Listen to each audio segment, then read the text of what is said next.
King Kong. Written, copyrighted, and narrated by Richard E. McCallum. Lawrence was a good old boy from South Carolina and enjoyed a fun carnival about the same as any other guy. So, one hot night in the summer of 1969, with his bud, Boxer Dan, wandering at the state fair and drinking a bit, they pass a tent and a promoter calls out to them on the megaphone, "King Kong will whip your butt." Boxer Dan, full of Southern pride, lets out a rebel yell and shouts, "Ain't no monkey gonna beat my ass." Next to the hustler, a chimpanzee haunches, wearing large fitted boxing gloves on his hands and feet, and an American flag diaper around his waist. "Now this here is a challenge for you," Jerry says to Dan. "I know you the star of our local boxing rink, but here you got a chance at a national champion." Jerry points to a poster of the ape standing triumphant over a down-and-out big man and fireworks exploding in the night sky. The poster reads, "King Kong reigns supreme." "How much will it cost to fight the ape?" Boxer Dan asks. The money man says, "It's sort of late, but I'll give you 10% of my crowd's take." The boys agree. A large white man escorts them to the tent and brings them boxing gloves. Jerry recognizes him as the same man laying prone under the ape in the photo. He has a black eye, a broken nose, cauliflower ears, and bruises all over. Jerry asks, "You a pro boxer, wrestler?" "No," the man answers, "just the Chimp's trainer." The boys look at each other with concern. Jerry questions, "The Chimp did that to you?" "Yep." You want to flip a coin as to who goes first?" Dan teases and smirks. Jerry looks at the damage done to the trainer, says, "Can we go in together?" "One of you go in first. If you surrender, the other can go in. You might want to strip down to your shorts, as the Chimp might shred your clothes." As they enter the changing area, a suspicious package arrives, wrapped in brown paper. They open it up and find 2 boxer shorts decorated as Confederate flags. They strip down and put on the Dixie shorts. Neither one shows a manly bulge. Things look shriveled. They keep on their sneakers and socks. The promoter with the Chimp comes inside the tent and promises the crowd that they will see an ass-whooping unprecedented in history. The riled crowd, about 100 of them, fills the seats. The monkey runs up the steps and enters the ring with the theme song from the movie Rocky playing loud. The ape wears his American flag, Rocky boxing shorts and has boxing gloves on his paws and modified boxing gloves as shoes. He grins a toothy smile and waves at the crowd like a professional boxer. The boys stand behind a curtain, and peeking through, they see American flags flapping and banners with King Kong's title flying. The ape gets fitted with a face mask that keeps him from being able to bite. He looks like the Silence of the Lamb cannibal Hannibal Lecter. The boys put in their tooth guards and enter the ring, white, pale, in their underwear, sweating and scared.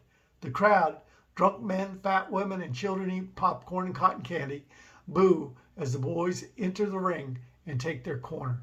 The Chimp jumps up and down, getting psyched up for the fight. Jerry and Dan adjust their underwear. The Chimp has a large bulge in his shorts. The MC announces, "Please welcome some good old boys from Florence, South Carolina, who today are going to get their ass whipped for your pleasure." The crowd cheers and boos.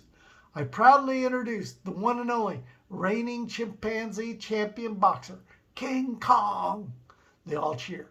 A fat woman chokes on her popcorn, and a boy spills his soda when his buttery fingers fail to hold on to the cup. Men smoke, drink beer, whiskey, and cheer. The bell rings. Dan prances out into the ring and spins to greet the crowd. The Chimp somersaults out, springs up, wraps its legs around Dan's neck, and begins plummeting him with his fist. Dan tries to push him off, but the Champ holds on and bares his teeth and chatters in Dan's face. Dan spins around, screaming, "Get him off! Get him off!" The trainer holds Jerry back from entering the ring. Dan falls face down on the ground, hoping to dislodge the chimp. The chimp springs off of him and jumps on Dan's back and kicks and pounds him. Dan covers his head with his arms and calls out, "I surrender! I surrender!" The chimp pulls Dan's underwear down and points at Dan's rear end as the crowd cheers. Jerry runs in and kicks the monkey. The monkey spins and knocks Jerry's legs out from under him. Jerry falls to his knees and grasps the ropes. The chimp hops on one of the posts, tight walks the rope over to Jerry, dangles from the rope upside down, and now the chimp, face to face with Jerry, plummets him. Spray squirts out of Jerry's mouth as his face gets slammed side to side. The acrobatic chimp flips off the rope and kicks Jerry in the balls. Jerry rolls on the floor in pain. The circus promoter rings the bell. The chimp trots back to his corner. The crowd cheers. The promoter asks, "You boys," they still roll on the agony on the floor, "concede defeat?" They do. The crowd applauds, and the chimp comes back out to the boys, stands on them, and waves the American flag while the Rocky theme song blasts.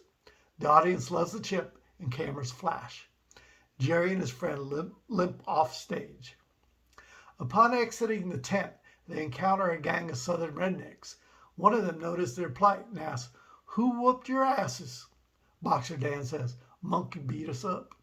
The redneck returns to his buddies. "These white boys been beat by a monkey. We can't let him get away with that." Jerry tries to explain that it really was a monkey, but the boys are riled and attack a group of black boys mingling close by. A riot ensues. As fists fly, carnies and performers rush to quell the madness. The woman with the beard shows her strength. The giant man stomps the little redneck. The conjoined twins fight together as one. The tattooed woman slaps the rednecks around, curses like a sailor. Stripper uses her high-heeled shoes to puncture their heads. The man with three arms uses all three in the battle. Tiki lamps crash to the ground and ignite the tents on fire. The wind spreads the flames rapidly throughout the encampment. The trainer flees with the chimp.